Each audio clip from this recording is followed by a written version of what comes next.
أعوذ بالله من الشيطان الرجيم بسم الله الرحمن الرحيم إن المتقين في جنات وعيون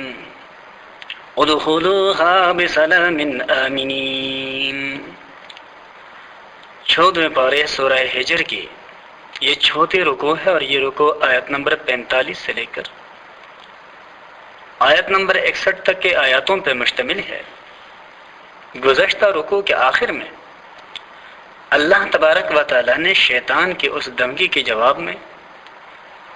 کہ جو اس نے اللہ کے حضور کھڑے ہو کر کے کہا تھا کہ رب کریم جو تو نے مجھے مہلت دی ہے قیامت تک، اس سے پورا فائدہ اٹھاتے ہوئے میں تیرے بندوں کی اکثریت کو اپنا تابع فرمان بنا دوں گا اور تو ان میں سے اکثریت کو اپنا نافرمان اور میرے پیروکار پاؤ گے۔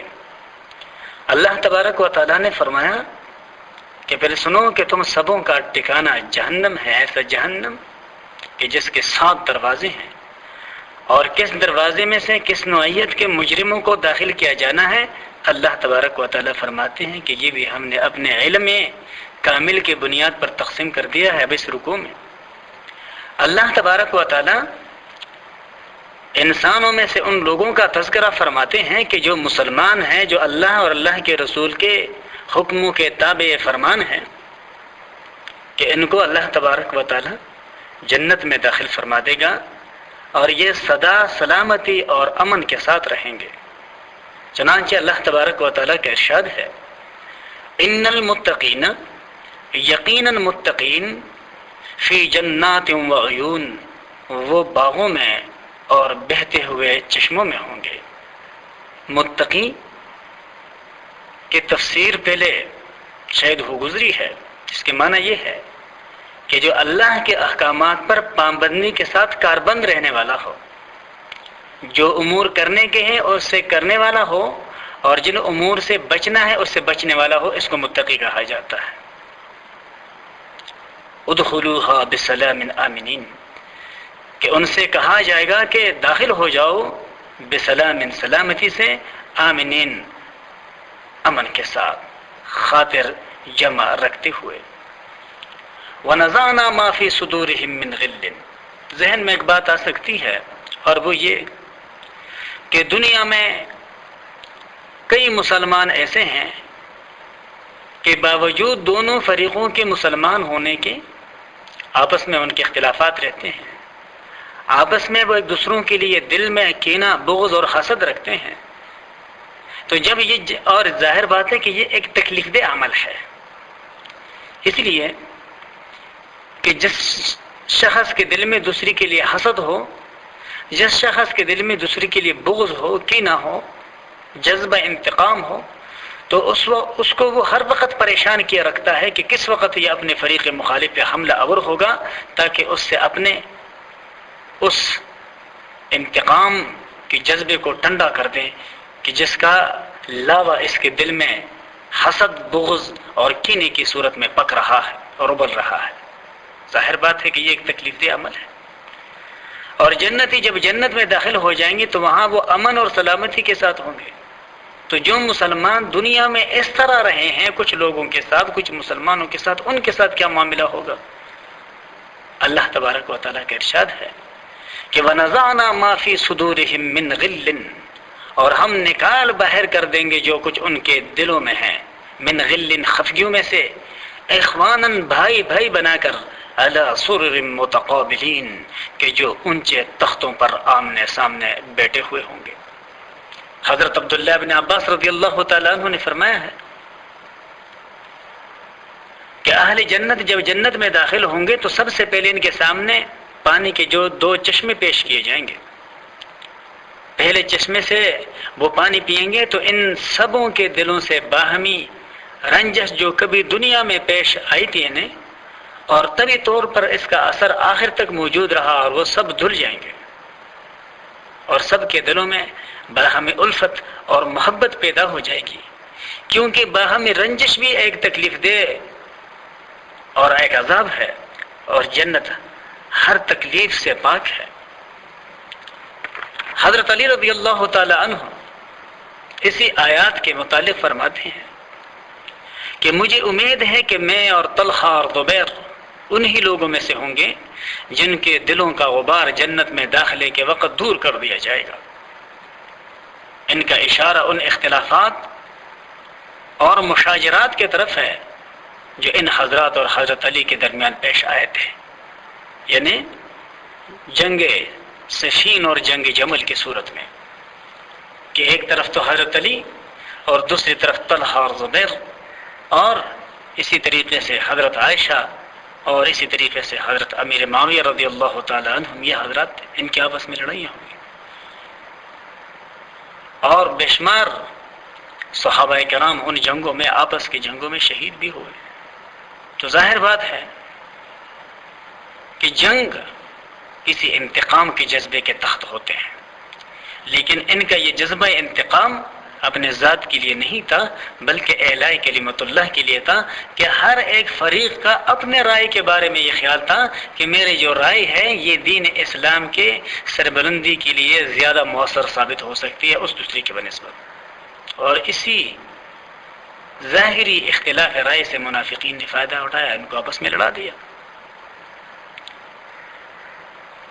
حضرت علی رضی اللہ تعالیٰ عنہ خود فرماتے ہیں کہ میں اور میرے مخالفین کے دلوں سے وہ غبار جنت میں داخلہ ہونے سے پہلے پہلے اللہ کے حکم سے نکال دیا جائے گا۔ معلوم یہ ہوا کہ حضرت علی اپنے مخالفین کو جہنمی نہیں سمجھتے تھے، اور اسی طریقے سے جو دوسری فریق ہیں وہ بھی حضرت علی رضی اللہ تعالیٰ عنہ اور ان کے جو ساتھی تھے ان کو غلط نہیں سمجھتے تھے۔ یہ تو بعد کے منافقین نے مسلمانوں کے ذہنوں سے اسلامی احکامات کی عزت اور عظمت اور کرامات اور احترامات کو ختم کرنے کے لیے ایسے قصے گھڑ لیے، اور ایسے قصوں کو انہوں نے ان عظیم لوگوں کی طرف منسوب کیا کہ جس سے گویا دوسرا فریق تو مسلمان ہی نہیں دکھائی دیتا، اور جنت میں داخلہ تو دور کی بات ہے، گویا وہ انسان ہی کھلانے کے قابل نہیں ہے۔ اتنے پروپیگنڈے کیے گئے ہیں۔ تو یہ سارے کے سارے وہ عبداللہ ابن ابی کے پیروکار ہیں کہ جنہوں نے صحابہ کرام کے ناموں پر ان کے طرف اپنا نسبت کر کے یا ان کا صرف نام لے کے مسلمانوں کے اندر پھوٹ ڈالنے کی کوشش کی ہے، اور صحابہ کرام کو برا بھلا کہتے ہیں، ان کے عزتوں، عظمتوں اور ان قابل احترام رشتوں تک کا خیال نہیں کرتے جو ان صحابہ کرام اور رسول خدا کے درمیان ہے، حالانکہ ان کو یہ اختیار قطعاً حاصل نہیں ہے، اس لیے کہ کسی کے اختلافی مسئلے میں منصف وہی شخص قرار دیا جا سکتا ہے کہ جو ان اختلافات رکھنے والوں سے زیادہ متقی ہو، زیادہ عالم ہو، زیادہ خدا ترس ہو اور زیادہ مسائل کا سمجھنے والا ہو۔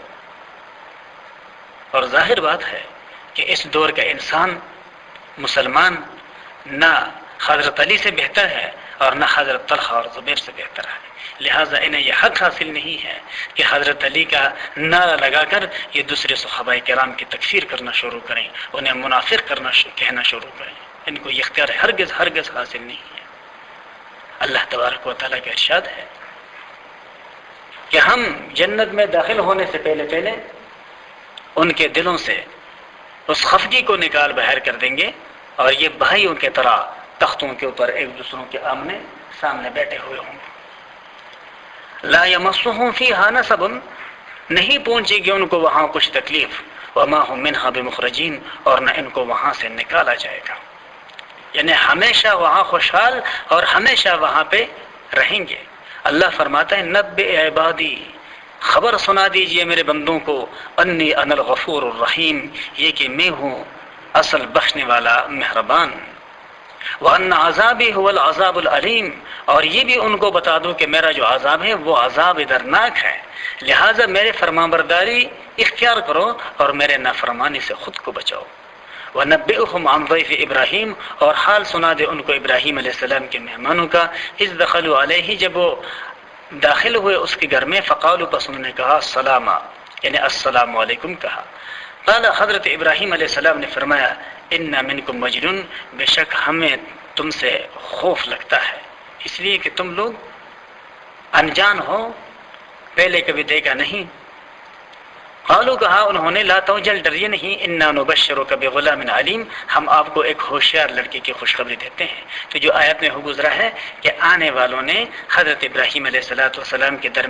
گھر میں داخل ہونے کے ساتھ ہی السلام علیکم کہا. تو سلام آپس میں ایک دوسروں کو کرنا یہ اسلامی شعار میں سے ہے، یہ اسلامی پہچاننے کے علامات میں سے ہے کہ ایک مسلمان کی پہچان یہ ہے کہ جب وہ اپنے مسلمان بھائی سے ملے تو اس کو السلام علیکم کہیں. آنے والا گھر والوں کو سلام کریں، چلنے والا بیٹھنے والوں کو سلام کریں. اور سلام کے لیے ضروری ہے کہ انہی الفاظ کے ساتھ سلام کیا جائے جس کے پہلے تفصیل ہو گزری ہے، یعنی السلام علیکم کے ساتھ. صرف ہاتھ ہلانے سے یا گڈ مارننگ وغیرہ کے الفاظ دہرانے سے اور یہ سلام مسنون نہیں ہوتا. ہاں اگر آپ کا وہ مسلمان بھائی آپ سے اتنا دور ہے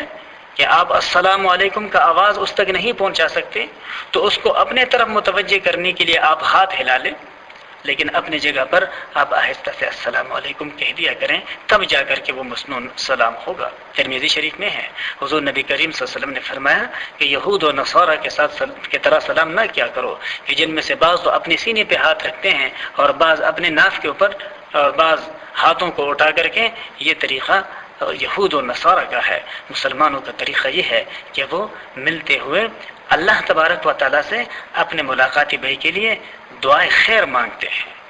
سلامتی کی دعا کرتے ہیں، اور اس سلامتی کی دعا میں اللہ تبارک و تعالیٰ نے سلام کرنے والے کے لیے سامان مغفرت بھی رکھا ہوا ہے. تو حضرت ابراہیم علیہ السلام کو انہوں نے سلام کیا اور ساتھ ہی لڑکے کی خوشخبری سنائی. قال حضرت ابراہیم علیہ السلام نے فرمایا ابشرتمونی علی ام مسنی الکبر، کیا تم مجھے خوشخبری سناتے ہو جب کہ مجھے پہنچ چکا ہے بڑھاپا؟ فبما تبشرون، پس اب تم مجھے کیسے خوشخبری سناتے ہو؟ پہلے یہ تفصیل واقعہ ہو گزرا ہے. قالوا کہا انہوں نے بشرناک بالحق، ہم تجھ کو خوشخبری سناتی ہے سچے، فلا تکن من القانتین، سو آپ نا امیدوں میں سے نہ ہو جائیے. قال حضرت ابراہیم نے فرمایا ومن یقنط من رحمت ربہ، کون ہے وہ جو اپنے رب کے رحمتوں سے نا امید ہو؟ الا الضالون، سوائے گمراہوں کی. یعنی میرے تعجب کا اظہار کا مطلب یہ نہیں ہے کہ میں اپنے رب کے رحمتوں سے نا امید ہوں، لیکن میرے تعجب کے اظہار کا مطلب یہ ہے کہ ظاہری اسباب اس بات کی متقاضی ہے کہ میرے ہاں اولاد نہ ہو. آگے انشاءاللہ آئے گا 15 پارے میں کہ بھائی میں خود بھی بوڑھا ہو چکا ہوں، میری بیوی بھی بالکل بانجھ ہے، وہ تو اولاد کے پیدا کرنے کے قابل ہی نہیں ہے، تو کیسے اولاد پیدا ہوں گے؟ بہرحال فرشتوں نے یہ خوشخبری سنائی. تو ابراہیم علیہ السلام نے فرمایا کہ بھائی ٹھیک ہے، یہ ساری خوشخبری اپنی جگہ، لیکن میرے ہاں بیٹے کی پیدائش کوئی ایسا غیر معمولی واقعہ نہیں ہے کہ جس کے لیے اللہ تبارک و تعالیٰ تم فرشتوں کو انسانی صورت میں خصوصی طور پہ میرے پاس خوشخبری سنانے کے لیے بھیج دیں، اس لیے کہ اولاد تو نارملی انسانوں کے ہاں پیدا ہوتے رہتے ہیں. قال حضرت ابراہیم نے فرمایا فما خطبکم ایھا المرسلون، تمہارے آنے کا اصل مقصد کیا ہے اے بھیجے ہوئے ہو؟ قالوا کہا انہوں نے انا ارسلنا الی قوم مجرمین، بے شک ہم بھیجے ہوئے ہیں ایک قوم گناہ گار کے خلاف. الا آل لوط، سوائے لوط علیہ السلام کے گھر والوں کے. انا لمنجوہم اجمعین، بے شک ہم ان سبوں کو بچائیں گے، الا امرأتہ، سوائے ان کی بیوی کے، قدرناہا، جس کے بارے میں یہ طے ہو چکا، انہا لمن الغابرین، کی بے شک ہے وہ پیچھے رہنے والوں میں سے. حضرت علیہ السلام کی بیوی، منکوحہ بیوی، گھر کے ایک گھر کے اندر رہنے والی، لیکن جب اس کے اعمال ٹھیک نہیں ہے تو محض رشتہ ان کو کامیابی سے امکنار نہ کر سکی اور اللہ کے مواخذے سے نہیں بچا سکی. اسی طریقے سے کسی بھی شخص کو محض اس کے خاندان کی بزرگی قیامت کے دن کامیابی سے امکنار نہیں کر سکے گی اگر اس کے پاس اپنے نیک اعمال نہ ہو. حضور نبی کریم صلی اللہ علیہ وسلم کی حدیث ہے، آپ صلی اللہ علیہ وسلم نے حضرت فاطمہ زہرا رضی اللہ تعالی عنہ سے فرمایا بیٹا نیک اعمال کر، نیک اعمال کر، نیک اعمال کر، 3 مرتبہ تاکیداً فرمایا، تلقین فرمایا. بیٹا ایسا نہ ہو کہ تم یہ سوچ لینا کہ آپ کا بابا اللہ کا آخری رسول اور پیغمبر ہے، وہ قیامت کے دن تمہارے اعمال کیے بغیر تمہیں جنت میں لے جائے گا. بیٹا قیامت کے دن تمہارے اپنے اعمال ہوں گے اور میرے اپنے اعمال ہوں گے. ایک والد کی حیثیت سے دنیا میں جو میرے فرائض اور میری ذمہ داری ہے اپنے بساط کے مطابق تو وہ میں ادا کرنے کا پابند ہوں اور ادا کرتا رہوں گا، لیکن بیٹا قیامت کے دن آپ کے اپنے اعمال اور میرے اپنے اعمال حضور نبی کریم صلی اللہ علیہ وسلم کی ایک حدیث ہے، دوسری حدیث ہے، آپ نے فرمایا کہ من بطأ به عمله لم يسرع به نسبه، کہ جو شخص اپنے اعمال کی وجہ سے کل قیامت کے دن پیچھے رہا، یعنی کامیابیوں سے ہمکنار نہ ہو سکا، تو اس کا حسب و نسب اس کو کامیابیوں سے ہمکنار نہیں کر سکے گا اگر اس حسب و نسب کے ساتھ اچھے اعمال نہیں ہیں۔ حسب و نسب بھی اچھا ہو اور ساتھ اعمال بھی اچھے ہو تو پھر سونے پہ سہاگی والی بات ہے، لیکن اگر اعمال نہیں ہے تو صرف سعادت کھلانے سے آخرت میں نجات ممکن نہیں ہوگا۔ اس لیے کہ اللہ تبارک و تعالی کسی کے خاندانی پس منظر، کسی کی جنسی پس منظر، کسی کے علاقائی اور عمر کو نہیں دیکھتا، بلکہ اللہ تبارک و تعالی کے ہاں جو معیار ہے پرکھنے کے لیے اور لوگوں کو اس معیار پر پورا اترنے کے لیے ضروری ہے کہ ان کے اعمال اچھے ہوں، اور وہ پرکھنے والی چیز وہ اچھے اعمال ہیں۔ اگر اعمال اچھے ہیں تو ابو جہل کا بیٹا اکرمہ جنت کا مستحق بن جائے گا، لیکن اگر اعمال اچھے نہیں ہے تو نوح علیہ السلام کے بیٹے کے والد کے پیغام کے انکار کی وجہ سے غرقابی یقینی ہوگی، اور لوط علیہ السلام کی بیوی اللہ کی پکڑ سے نہیں بچ سکے گی۔ لیکن اگر اعمال اچھے ہیں تو فرعون کی بیوی جنت میں جنت کی خواتین کی سردار بن سکتی ہے، اس لیے کہ وہاں کے سودے اعمال کے ہوں گے، حسب و نسب، نام اور جنس، علاقے اور زمانے کے نہیں ہوں گے۔ وآخر دعوانا ان الحمدللہ رب العالمین۔ اعوذ باللہ من الشیطان الرجیم، بسم اللہ الرحمن الرحیم۔ فلما جاء آل لوط المرسلون قال انکم قوم منکرون۔ 14ویں پارے سورہ ہجر کے یہ 5واں رکوع ہے، اور یہ رکوع آیت نمبر 61 سے لے کر آیت نمبر 80 تک کے آیاتوں پر مشتمل ہے۔ اس رکوع میں حضرت لوط علیہ السلام کے نافرمان قوم کا بالتفصیل تذکرہ اللہ نے فرمایا ہے۔ گزشتہ رکوع کے آخر میں فرشتوں کا حضرت ابراہیم علیہ السلام کے سامنے اپنے آنے کے مقصد کو بیان کرنا مذکور تھا کہ جب حضرت ابراہیم علیہ السلام نے ان کے آنے کا اصل مقصد پوچھا تو انہوں نے کہا کہ ہم اصل میں ایک مجرم قوم کی طرف بھیجے گئے ہیں۔ جب حضرت ابراہیم علیہ السلام نے سنا کہ بھئی ان کا اشارہ لوط علیہ السلام کے قوم کی طرف ہے تو حضرت ابراہیم علیہ السلام فوراً بول اٹھے کہ وَإِنَّ فِيهَا لُوطًا، کہ وہاں تو حضرت لوط علیہ السلام ہے، ان کا کیا بنے گا؟ تو فرشتوں نے کہا کہ ہمیں معلوم ہے کہ ہم نے ان کو اور ان کے گھر والوں کو بچانا ہے سوائے ان کی بیوی کی، اس لیے کہ اس کی خاتون کے سارے رکھ رکھاؤ اور سارے اعمالی جھکاؤ اپنے خاندان اور قوم کے لوگوں کی طرف ہے بجائے حضرت لوط علیہ السلام کی، کیونکہ ہمدردیاں لوط علیہ السلام کے بجائے قوم کے لوگوں کے ساتھ ہے، لہذا جس حالت سے اس قوم کو ہمکنار کیا جائے گا یہ بھی اس کے ساتھ رہے گی۔ جب یہ فرشتے وہاں سے رخصت ہو کر کے لوط علیہ السلام کے ہاں پہنچے تو لوط علیہ السلام نے بھی ان سے یہی بات کہا کہ بھئی تم لوگ کچھ ناشنا لگتے ہو۔ تو فرشتوں نے کہا کہ ہم آپ کے پاس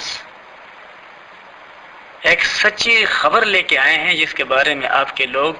یا آپ کے قوم کے لوگ آپس میں لڑتے جھگڑتے ہیں، بعض ایک رائے کو ٹھیک کہتے ہیں، بعض اس کو غلط اور اپنے رائے کو ٹھیک کہتے ہیں، اور ہم یہ سچ کہتے ہیں آپ سے۔ مقصد یہ تھا کہ ہم اب اس نافرمان قوم کو اس کے انجام سے ہم کنار کر دیں گے اللہ کے حکم سے۔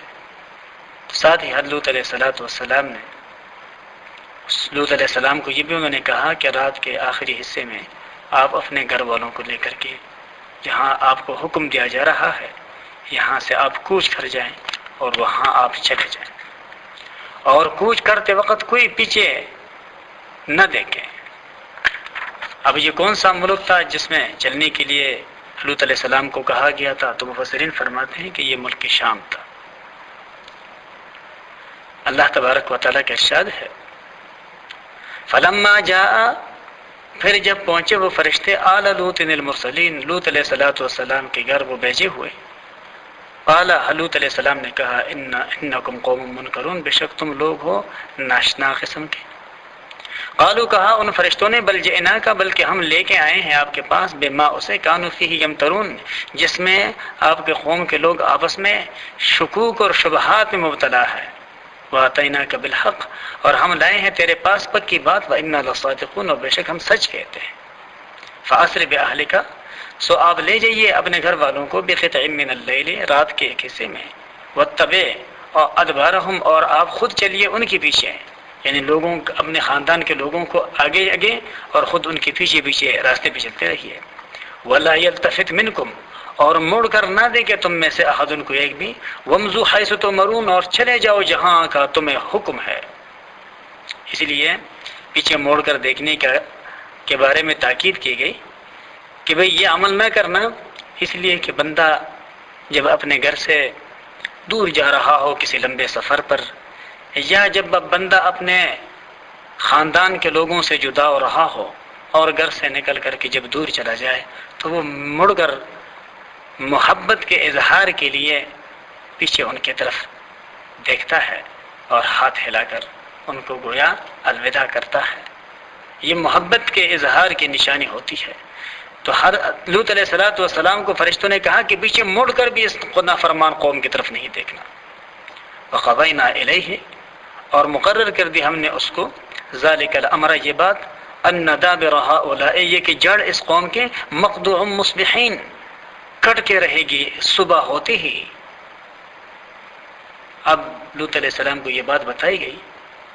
اور یہ فرشتے لوط علیہ السلام کے گھر میں ہیں۔ قوم کے نافرمانوں کو پتہ چلا، کیونکہ وہ لوگ ہم جس پرستی کی بیماری کے شکار تھے، اور جب ان کو یہ پتہ چلا کہ لوط علیہ السلام کے گھر میں خوبصورت اور خوبرون نوجوان آئے ہیں، تو وجاء اہل المدینہ،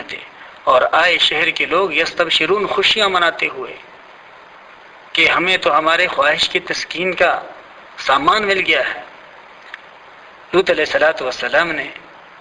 ان لوگوں کے سامنے ہاتھ جوڑ کر قال، کہا، ان ہؤلاء ضیفی، بے شک یہ لوگ میرے مہمان ہیں، فلا تفضحون، سو مجھے رسوا مت کرو۔ تو گویا مہمان کے حفاظت اور مہمان کا خیال کرنا یہ میزبان کے اخلاقی اور دینی ذمہ داری میں سے ہے۔ واتقوا اللہ، اور اللہ سے ڈرو، ولا تخزون، اور مجھے بے ابرو مت کرو۔ قالوا، کہا ان نافرمانوں نے، اولم ننہک عن العالمین، کیا ہم نے تجھے جہان والوں کی حمایت سے روکا نہیں؟ یعنی تو کیا، جو آسان الفاظ میں، کہ کیا تو سارے جہان والوں کا ٹھیکیدار بنا ہوا ہے؟ نعوذ باللہ۔ قال، لوط علیہ السلام نے فرمایا، ہؤلاء بناتی، یہ ہے حاضر میرے بیٹیاں، یعنی جو تمہاری بیویاں ہیں یہ میری بیٹیاں ہیں، یہ حاضر ہے،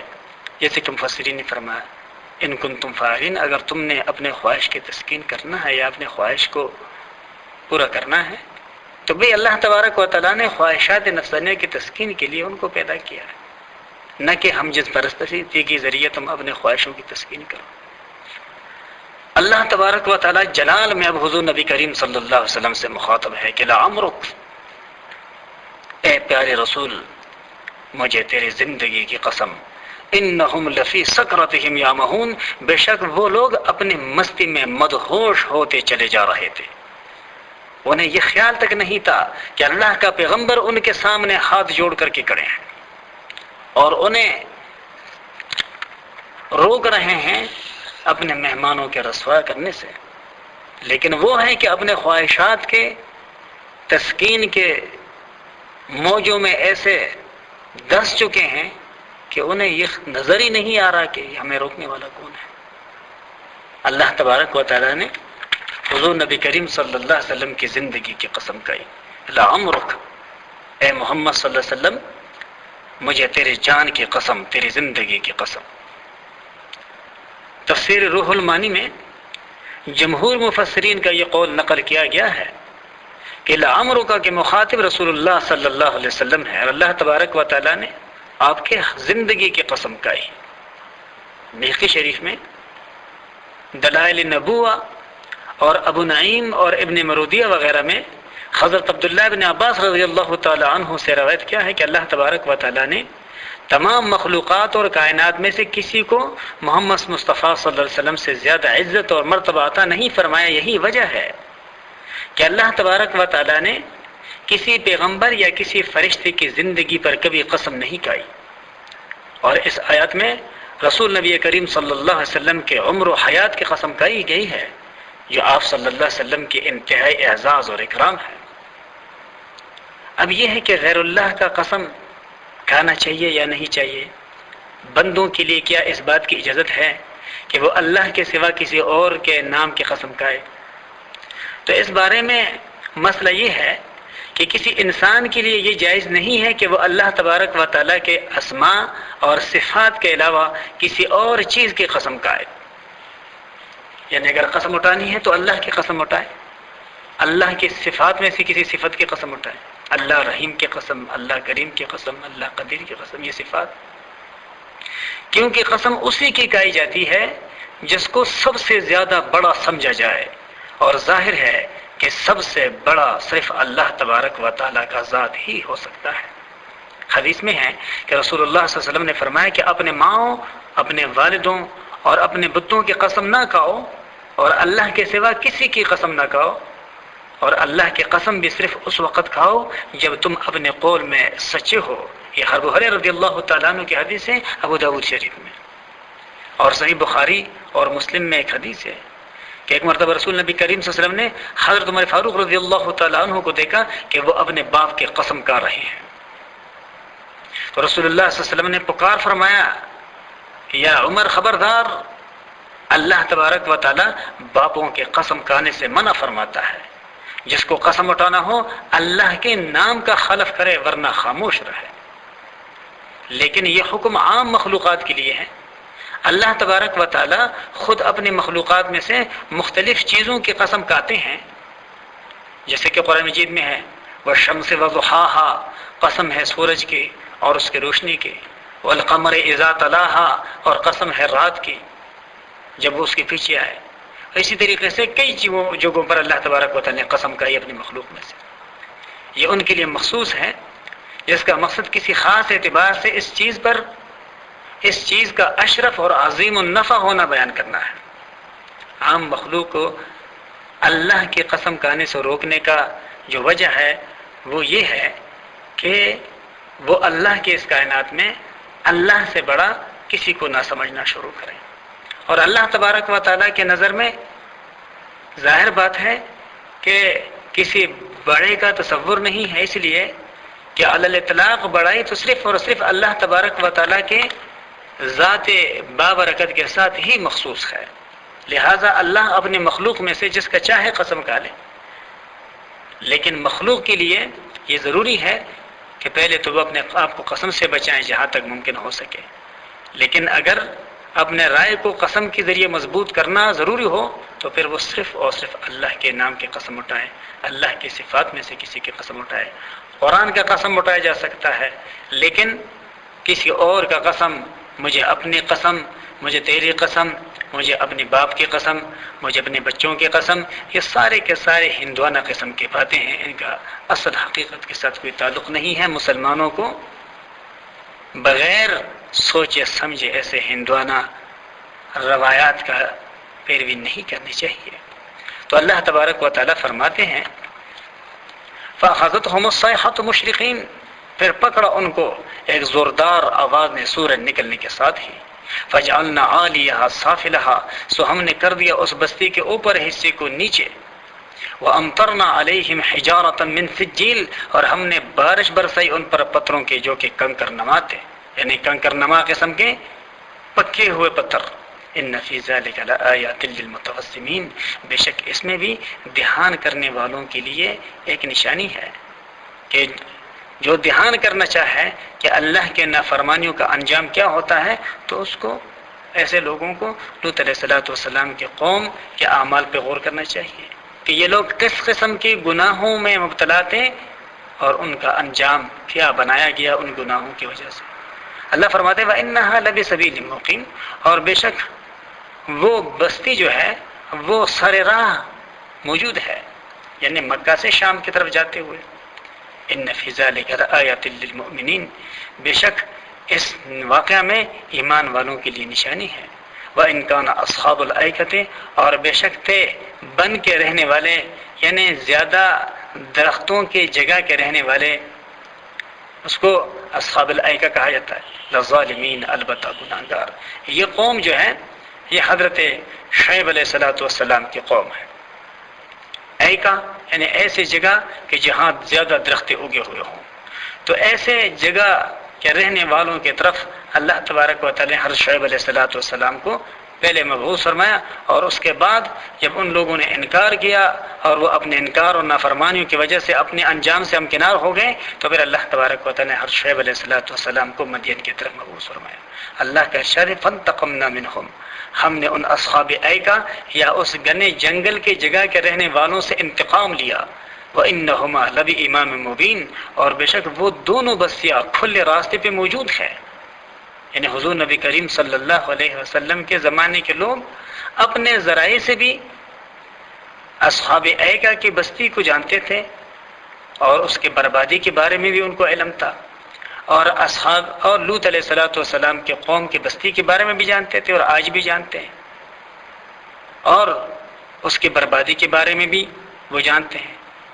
لیکن اللہ فرماتا ہے کہ صرف جاننا کافی نہیں ہے، بلکہ اس کے ہلاکت کے اسباب پہ غور کرنا ضروری ہے،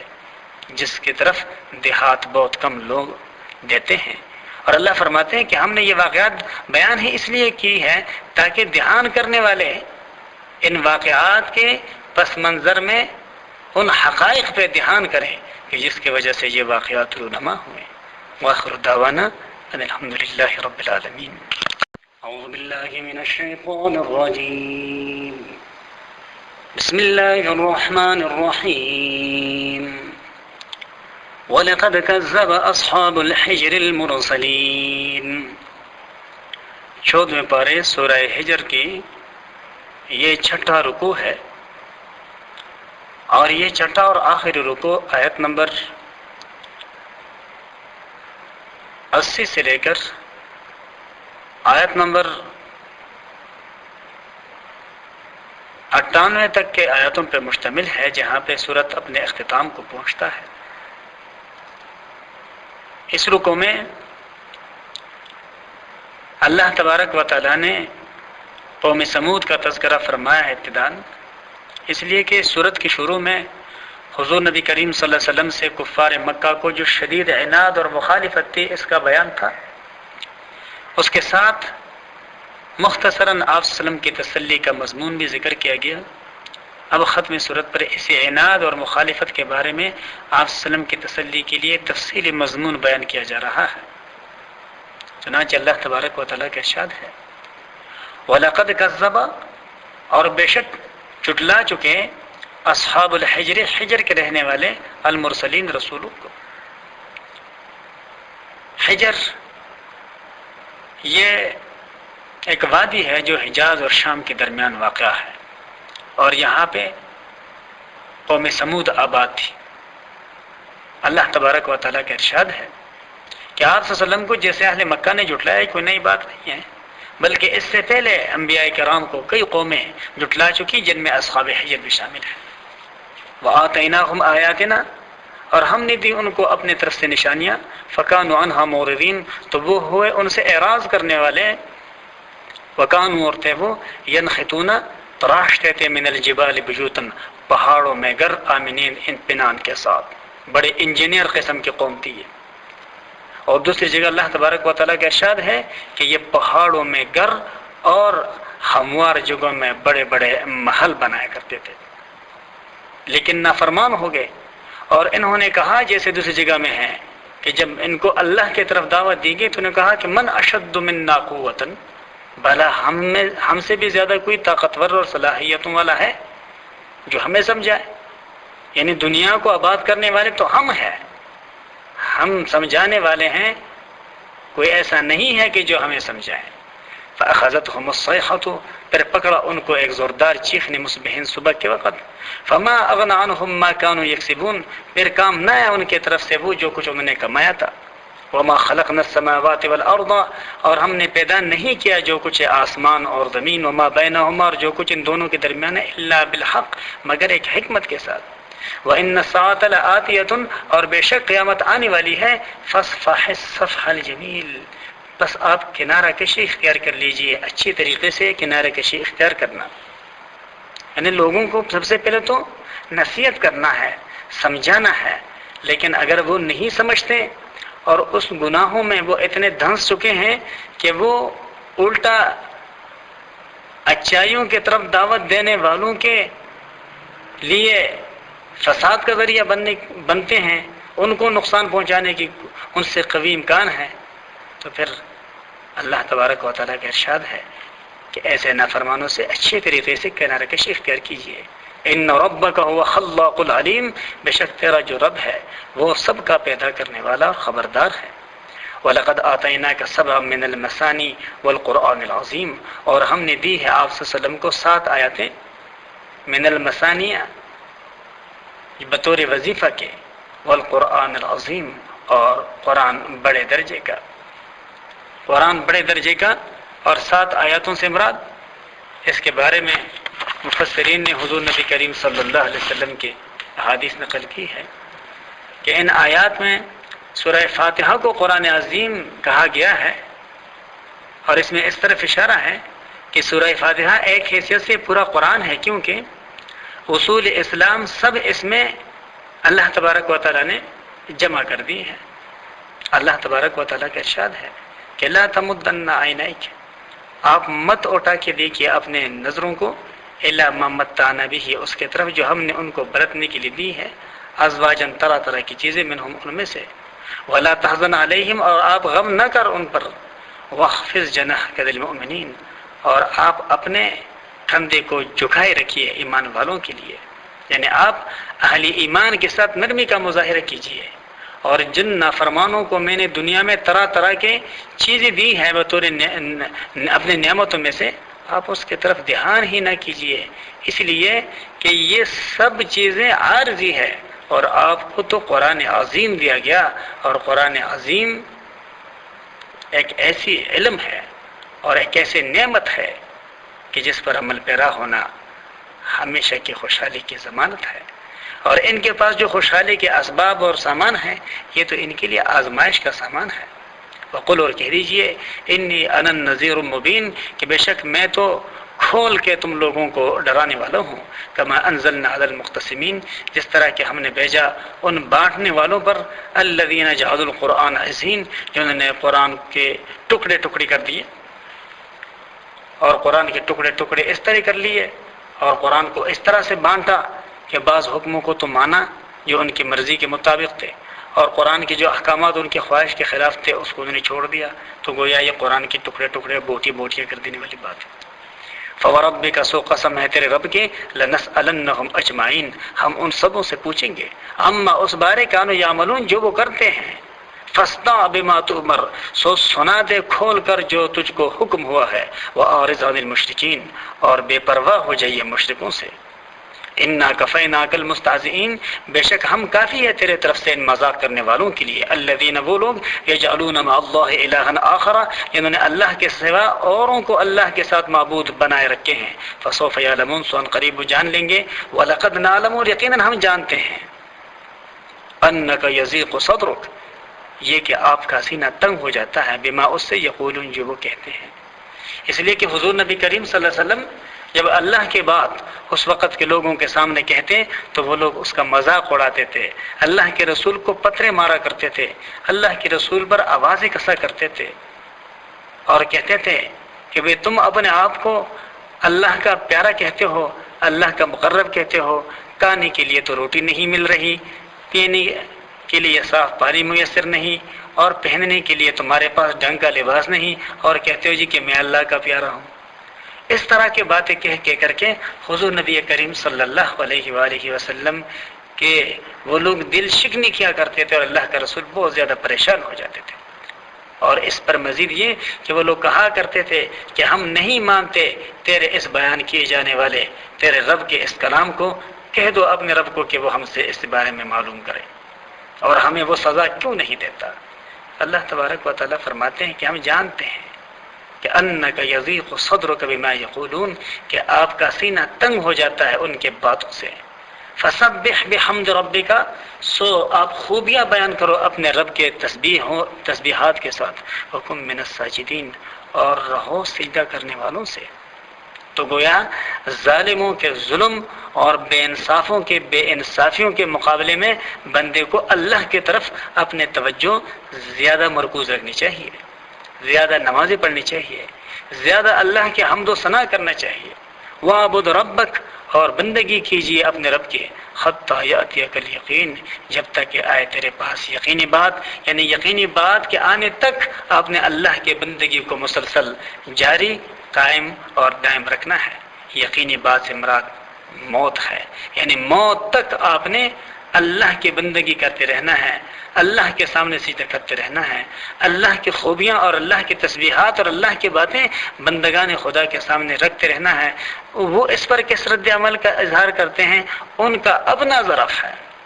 اس لیے کہ ان کے پاس اظہار کے لیے اس کے سوا کچھ ہے ہی نہیں. اب ایک برتن کے اندر اگر کسی نے گندگی بھر دی ہے تو اس برتن کے اوپر سے جب ڈھکن ہٹایا جائے گا تو اندر سے گندگی ہی دکھائی دے گی اور اسی کی بدبو ہی نظر آئے گی اور پہلے کی خوشبو تو نظر نہیں آئے گی. تو ان کے پاس اعمال ہی اسی درجے کے ہیں کہ وہ جب بھی بات کرتے ہیں، جب بھی کچھ کہتے ہیں، جب بھی کچھ سوچتے ہیں، جب بھی کچھ بولتے ہیں تو سوائے نقصان کے اور تکلیف دہ باتوں کے وہ ان کے پاس ان کے برتن میں کچھ ہے نہیں. اللہ تبارک و تعالیٰ فرماتے ہیں کہ ان کے ان ناپسندیدہ باتوں اور تکلیف دہ اعمال کے جواب میں